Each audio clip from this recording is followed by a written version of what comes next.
When I was a kid, the disaster we worried about most was a nuclear war. That's why we had a barrel like this down in our basement, filled with cans of food and water. When the nuclear attack came, we were supposed to go downstairs, hunker down, and eat out of that barrel. Today, the greatest risk of global catastrophe doesn't look like this. Instead, it looks like this. If anything kills over 10 million people in the next few decades, it's most likely to be a highly infectious virus rather than a war.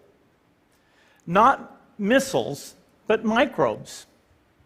Now, part of the reason for this is that we have invested a huge amount in nuclear deterrence, but we've actually invested very little in a system to stop an epidemic.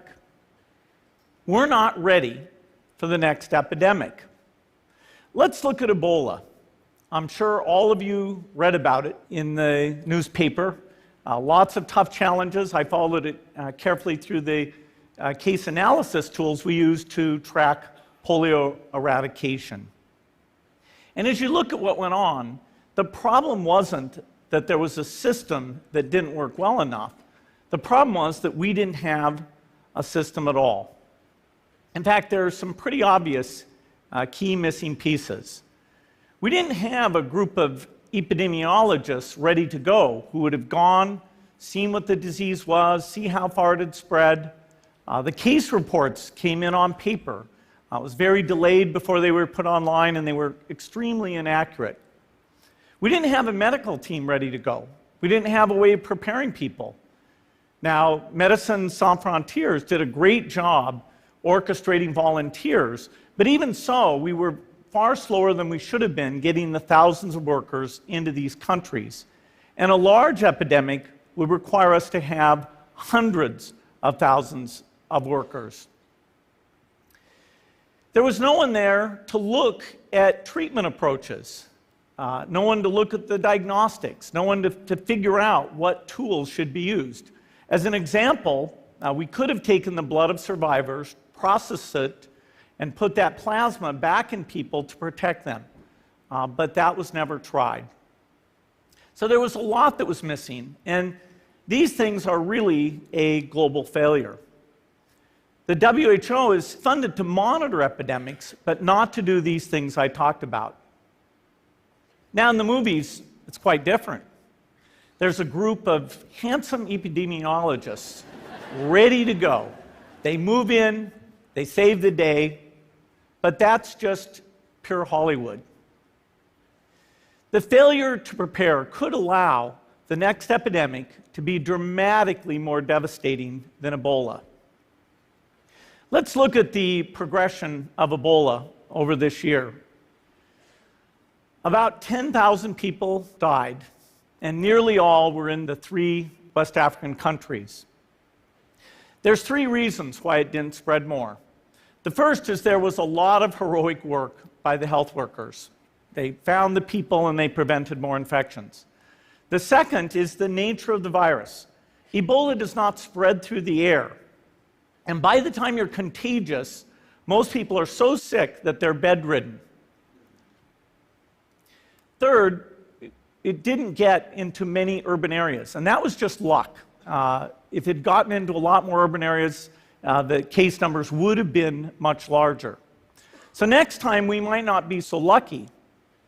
You can have a virus where people feel well enough while they're infectious that they get on a plane or they go to a market.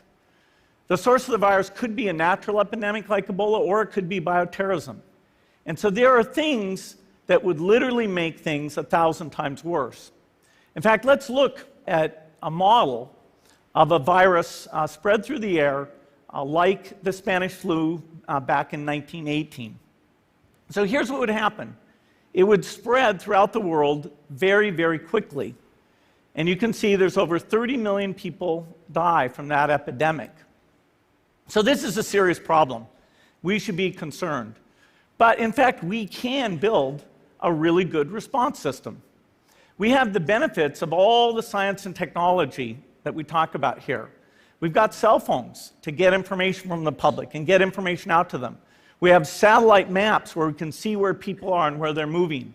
We have advances in biology that should dramatically change the turnaround time to look at a pathogen and be able to make drugs and vaccines that fit for that pathogen. So we can have tools, but those tools need to be put into an overall global health system, and we need preparedness. The best lessons, I think, on how to get prepared are, again, what we do for war. For soldiers, we have full-time waiting to go.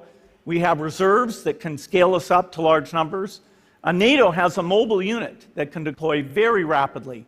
NATO does a lot of war games to check, are people well-trained? Do they understand about fuel and logistics and the same radio frequencies? So they are absolutely ready to go. So those are the kinds of things we need to deal with an epidemic. What are the key pieces? First is we need strong health systems in poor countries.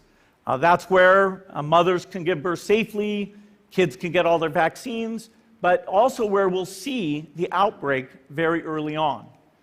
We need a medical reserve corps, lots of people who've got the training and background who are ready to go with the expertise.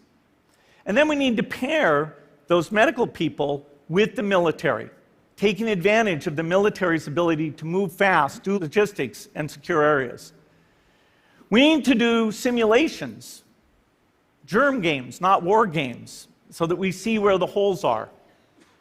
The last time a germ game was done in the United States was back in 2001, and it didn't go so well.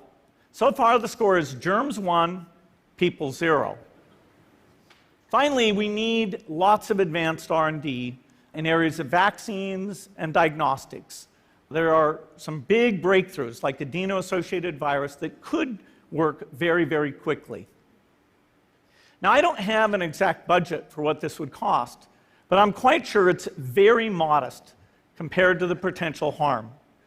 The World Bank estimates that if we have a worldwide flu epidemic, global wealth will go down by over $3 trillion, and we'd have millions and millions of deaths. These investments offer significant benefits beyond just being ready for the epidemic.